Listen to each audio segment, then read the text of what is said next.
Okay, let's dive right in. We're going to uncover the single biggest financial trap that most people fall into. And honestly, they don't even see it coming.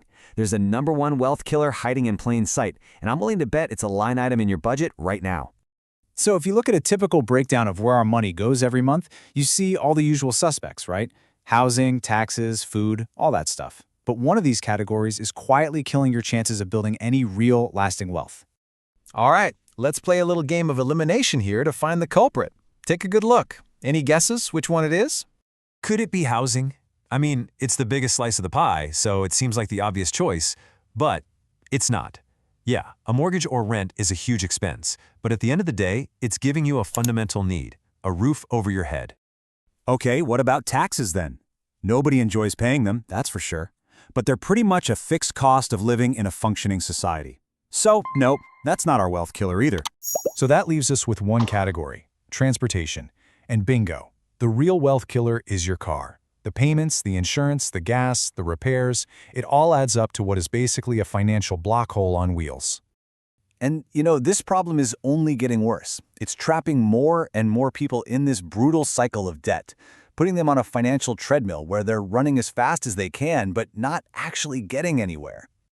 I mean, just look at this timeline. The amount of money that people owe on their cars has just exploded. We went from $720 billion in 2005 to over $1.6 trillion today.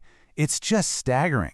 And this explosion in debt has created a growing phenomenon known as being car poor. And it's exactly what it sounds like. It's that feeling of making just enough money to cover your car expenses, but having absolutely nothing left over to save, invest, or actually get ahead in life. So, why do we keep falling for it? Well, the reasons are pretty deep, and they're mostly psychological. The auto industry spends billions of dollars on marketing to convince you that this new car is going to make you successful, confident. It'll transform your whole life. And let's be real, social pressure is a huge part of it. Nobody pats you on the back for driving a 10-year-old paid-off Honda, but if you pull up in a brand new BMW, people just assume you've made it. Now, to really understand just how dangerous this trap is, you have to get one thing straight. The price you see on the window sticker in the showroom, that's not even close to the true cost of owning that car. Let's use a really common example, a brand new Honda Civic. It seems like the sensible, affordable choice, right? The sticker price is just under 28 grand. Seems perfectly reasonable. But this is where the hidden costs start to creep in and just destroy your budget. Over 5 years, you're going to lose nearly $11,000 to depreciation alone. Poof! Gone. Just for driving it off the lot. Then you can tack on a conservative 12 grand for insurance and another $6,400 just for gas. Oh, but wait, there's more. We haven't even talked about the financing costs on the loan, all the routine maintenance like oil changes and new tires, a little budget for surprise repairs, and of course, Uncle Sam needs his cut with taxes and fees. So here's the kicker. When you add every single one of those things up, that sensible car with the $28,000 sticker price has actually cost you over $46,000 in just 5 years. Let that sink in for a second. But the damage, it actually goes even deeper than that. The real financial pain comes from what's called opportunity cost. That's just a fancy term for asking, what amazing things could that money have done for me if I hadn't sunk it into a depreciating piece of metal? This slide just lays it out so perfectly. You've got two paths. Path 1, you buy the car. 5 years later, you've spent over 46 grand and you're left with an asset that's now only worth about 19,000. That's a net worth loss of over 27 grand. Meanwhile, if you had just invested that same monthly payment, your account could have grown to over $60,000.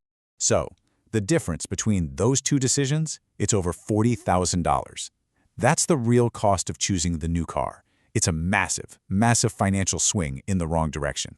Look, I totally get it. For a lot of us, a car is a necessity. The goal here isn't to say you should never own a car. It's about how to own one without completely destroying your financial future. And there's a much smarter way to do it. It all boils down to a pretty simple 3-step plan. First, you buy in the sweet spot. That means a car that's about 3 or 4 years old.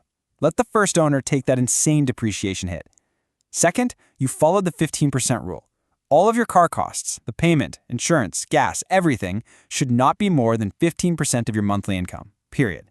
And third, and this is maybe the most important, you keep it for 10 years or more.